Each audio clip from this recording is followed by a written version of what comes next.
hit the fucking thing. We're ignoring this. I moved.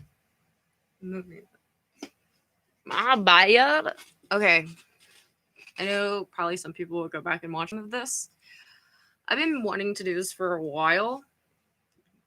See my Kurt Cobain guitar in my anyway.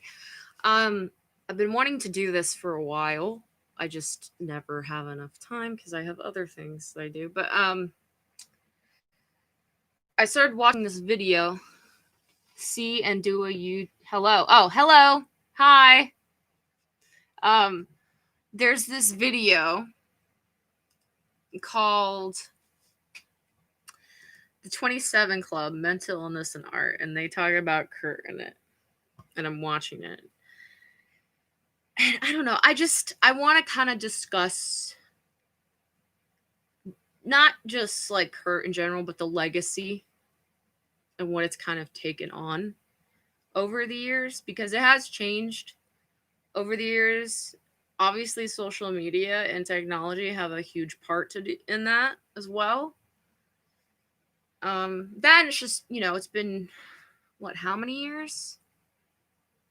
It's gonna be 30 years in like not in 2024. It's gonna be like 30 years since Kurt passed. That's crazy.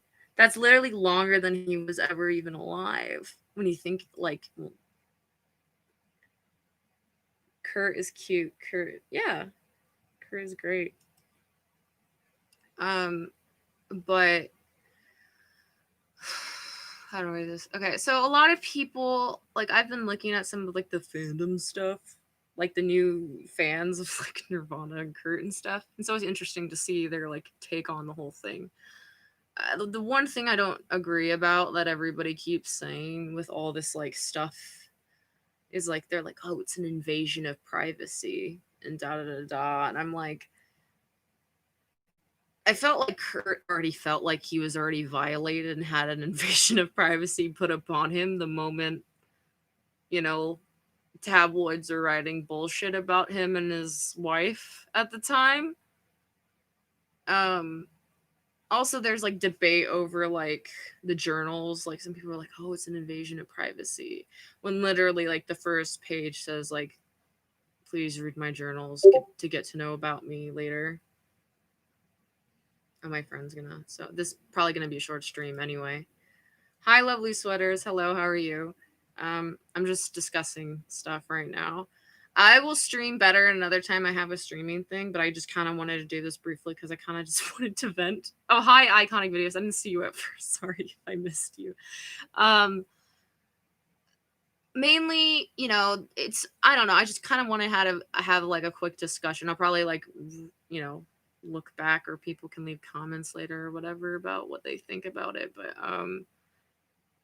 about Kurt and like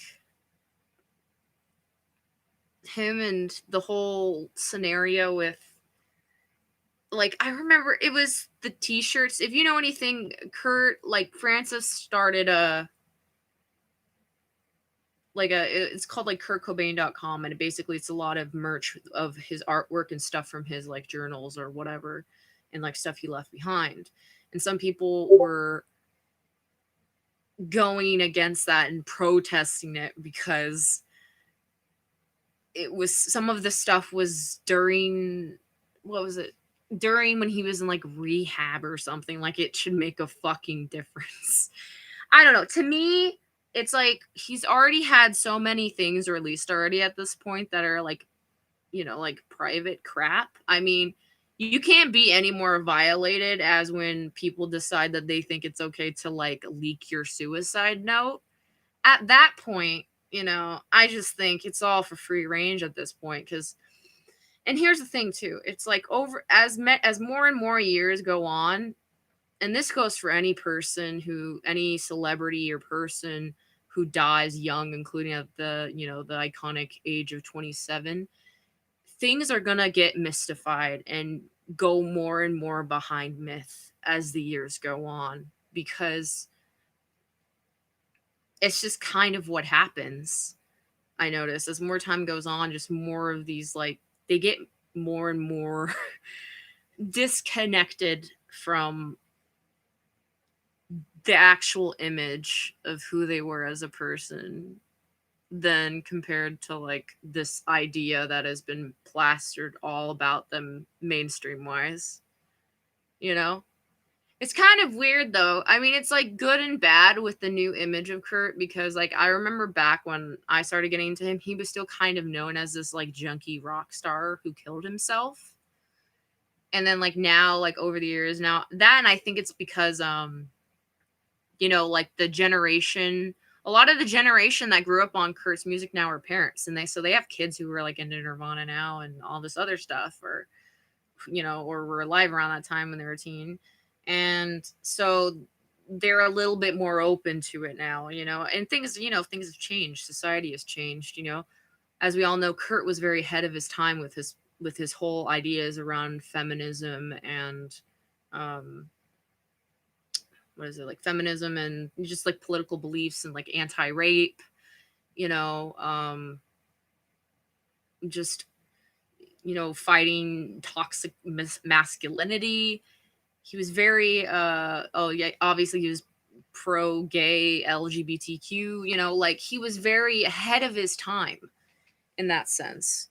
Um but the thing that's like different now with everything going on, I think is a lot of the fans. I think it has to do a lot with like what today is stan culture.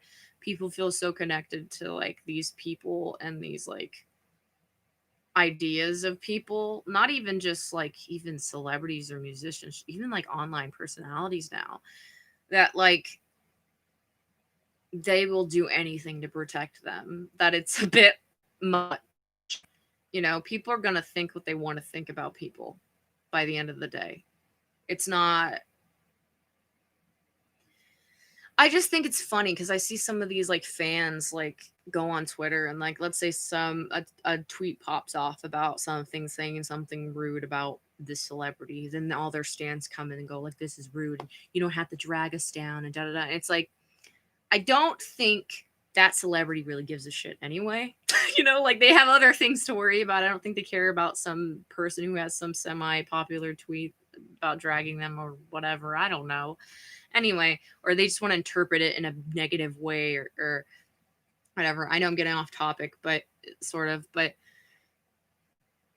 I don't know. I just thought it was stupid because I saw this one person that was like, I'm not going to buy it.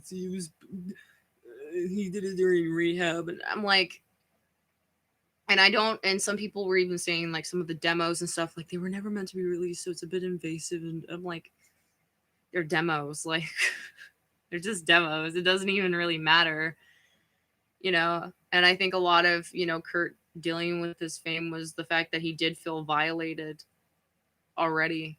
And probably part of him didn't want to live anymore or wanted to escape all that so he didn't have to feel that anymore. So I feel like regardless, I don't think Kurt would really care. Then I think he would be willing to do it, including obviously since it pays his daughter, like it takes care of his daughter. So I don't think he would really mind in the end. And a lot of these like new changes with the whole idea of Kurt's legacy is now being controlled by Frances now because now she takes over a majority of the estate. If you look at all the products now, all of them say, they all thank her to some extent because she's the final person that they have to say yes to when it comes to licensing for stuff around not just Nirvana, but obviously her own father. Um, but I don't know. I just think the whole thing is a bit. I think people are a little too protective over him to the point that it's like he's dead, you know? And I get people connect with Kurt a lot, I get it. I was like that too. But it's like